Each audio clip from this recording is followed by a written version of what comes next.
Yes, mate, so how's it going? My name's Lee. Welcome back to the channel. Today we're going through my game week 22, double game week 22 transfer targets. We're going to be ranking them from S tier down to D tier. If that's the kind of thing you're into, don't forget to subscribe, leave a like and leave a comment down below. Let's rock and roll.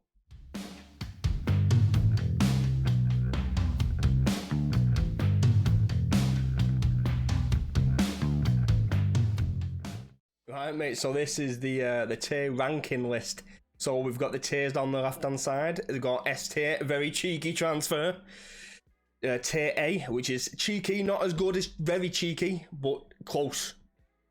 B is decent, not bad, not bad. C is, nah mate, I'll pass.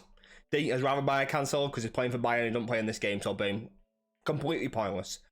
So the first lot of players we've got, and as if by magic, I think the best possible transfer this week, like a lot of people are saying, is BRUNO. Loving BRUNO this week. Get him in for almost anybody. I think KDB to BRUNO. BRUNO back to KDB the week after is a very kind of common strategy people are doing. I think it's a really nice one as well. I just think it works. You can also put other players up there as well, but we'll get onto those later on. Odegaard, I think is a really, really good transfer. I don't think he's quite the best Arsenal asset, and you'll see who is in a moment. But he's up there. If you don't have an Arsenal attacker and you only need one within that kind of price range between, so it's basically between Odegaard and Kessie and Martinelli, I'd go for Odegaard personally. I think he's a really, really good asset. Martinelli, I still think is a decent option. Good game against Everton. He's still got great underlying numbers. Listen to a podcast by Above Average FPL. They're really, really good. They kind of explain this and kind of go through it and kind of explain Martinelli's underlying stats. Most amount of touches since the restart. He's just not getting the end product. It's only a matter of time. He's coming up against a lot of very good right backs at the moment. He was up against Wan-Bissaka, very defensive, shuts him down, amongst some other players as well. That are really defensive, know how to play against good wingers, and just going to shut him down. But there's still a good player in there. Like, it would not surprise me if he gets some goals in the next few weeks. So if you've got him, I don't think it's a sell, to be honest. That's the thing with this decent kind of tier. If you've got them, I don't think it's a sell. I think it's a hold. I wouldn't be moving Martinelli to Odegaard. I don't think that's worth them at the -4. You might. I just don't see it that way. Let me know down below. Is that the kind of transfer you do, Martinelli to Odegaard? Not for me. Estupiñán, nah, he's not something I'd be bringing in right now. I still think he's a good option. I think he's got good fixtures, but with Newcastle playing right now, they're winning 1-0, so 2-0 on aggregate. They don't concede goals. It's looking very likely that Brighton are going to blank in 25. I'm trying to plan these transfers now from game week 22 to try and plan around game week 25. So kind of keep that in mind.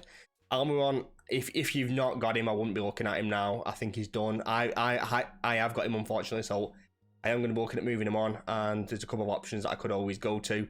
I think he's had his bit now. He hasn't looked great the past 3 weeks. He's looked okay. I'm trying to hold and convince myself it's the right thing to do, but I think it's time to sell now. All right, next batch, and we have got my favourite Arsenal player, who I think is going to be the best attacking asset, is Saka. Above Average talk about his underlying stats and how he doesn't top anything, but he's so essential to the way they play. He's such a good player, and I'm obviously a big United fan, if you can't tell behind me. And he just absolutely terrorised Luke Shaw. Absolutely terrorised him. Like, I've never seen Luke Shaw that scared of a winger before. He didn't lunge in, constantly backing away. He just wanted to cut in on that side, and we obviously got punished in the end. But he just ripped us apart, and he's a really good player. I think he's probably still on penalties. They signed Jorginho today or yesterday. But I just don't see Jorginho playing very often. I know Partey's injured, so he might play like over the doubles, but yeah, I will have just talk about it again. I would try and get your Arsenal players in now.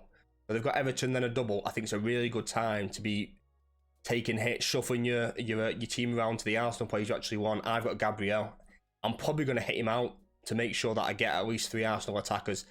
I've got Martinelli in. I'm probably looking at Saka and Nketiah. So it's going to be Saka, Nketiah, and Martinelli for me. That's what I like. I can't get the hit to go and get Odegaard for Martinelli. To me, that's not worth it. Which like it might be. I'm not sure, and I might reconsider it. But right now, I think the priority is getting in your Arsenal attackers, and triple up is the best way to go. Fabian Schär, I still think is a decent option. Like, I know they're going to blank in 25, but if you've got Trippier and you need a cheap defender, I don't think it's a bad option. Like if you've got like a Cancelo, going to a Fabian Schär, you've got like they're so solid defense. Like you're almost guaranteeing clean sheet points. Like I don't think it's a bad option still. If you want something even cheaper, go for something like a Botman. I've only gone Fabian Schär just because he occasionally takes set pieces and he's a decent aerial threat as well. But then I go into Nick Pope, which like I'm seeing a lot of people still bringing him in with his blank in 25. And the goalkeeper transfer, it's just not for me, mate, not for me. And Wout Weghorst, the Harry Potter character himself, as Goldbridge would say, don't see it, mate. I just don't see it. He's actually looked decent. He looked quite good against Arsenal, and I think he might get the odd return here and there. But I don't want to bring him in. He's probably going to get one return like in those 2 games, and you might think it's worthwhile doing that. But with them blanking in 25, or potentially blanking in 25, 3-0 against Forest, not for me, mate. Like just not for me.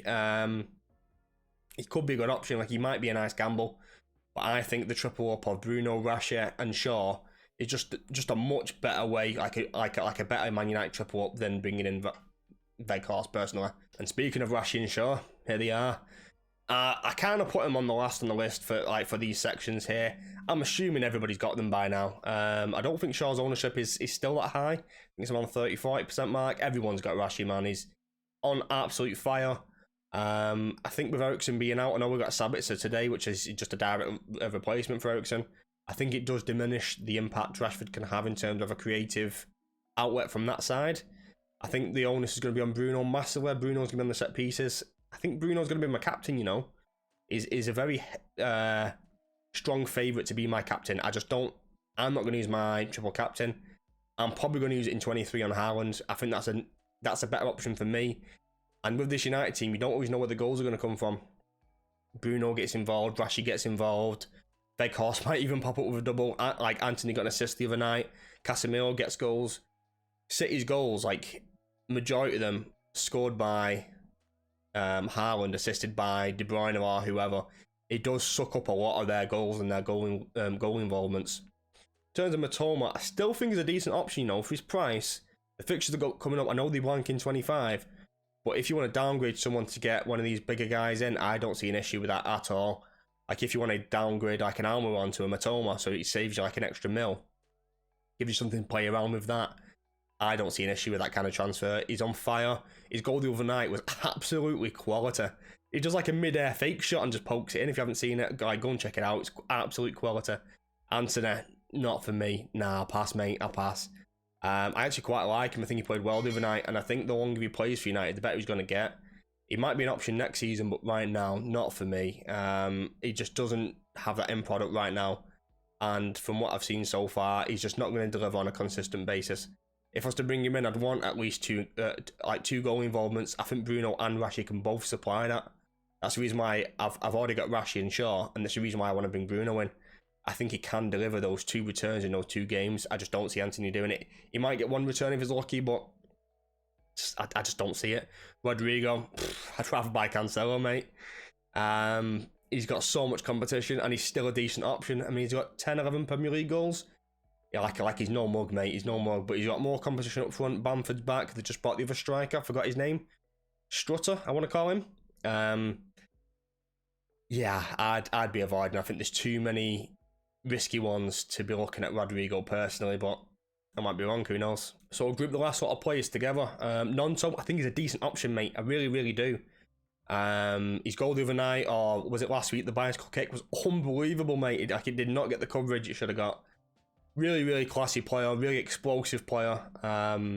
Cheap as chips. He's a real problem for teams. He's going to cause Forest a lot of problems. I think he might cause United some issues as well. He is a decent option, I think. Plus, they play in 25, which is always a bonus. I've got Ivan Toney, which if I didn't have Toney, I would not be bringing him in now. He's got Arsenal next week, and it looks like they're going to blank in 25. Not for me.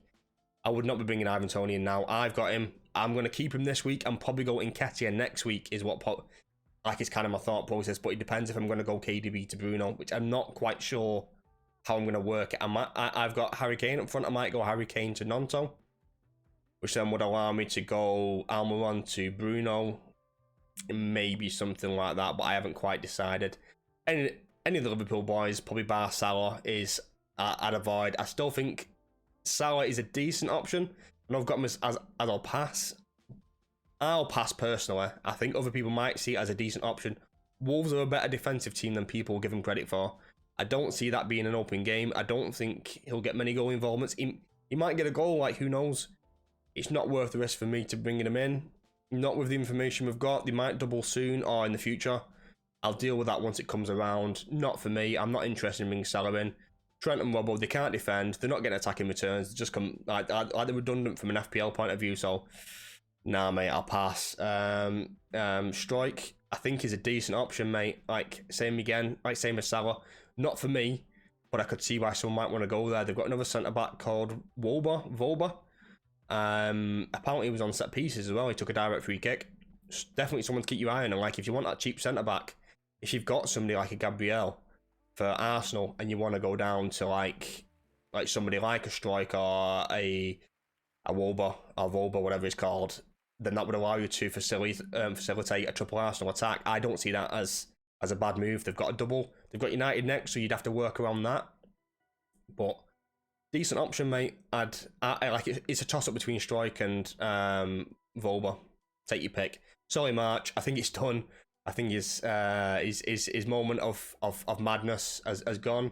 He's gone back to regular Solly March now. And if I was to get any Brighton attacker, it would be Matoma. I seen the challenge on Evan Ferguson by Fabinho the other night. Nasty challenge. It should have been a red card. He's looking like a real player, by the way. The guy's hench. He's an absolute unit. Can't believe he's only like 18. He looks like an old Wayne Rooney. He's stocky as anything, mate. Yeah, avoid. Alright, mates, that's been it for today's video. I hope you enjoyed. So today went for my transfer targets for game week 22. Trying to think about not just this week, but beyond this one as well. I'm not going to talk about chip strategies too much. There's loads of other YouTubers out there doing it. Raptor, Mate, FPL Harry's done some stuff as well. It's not really my forte as well. So if you enjoyed today's video, don't forget to subscribe, leave a like, and leave a comment down below. Peace and love.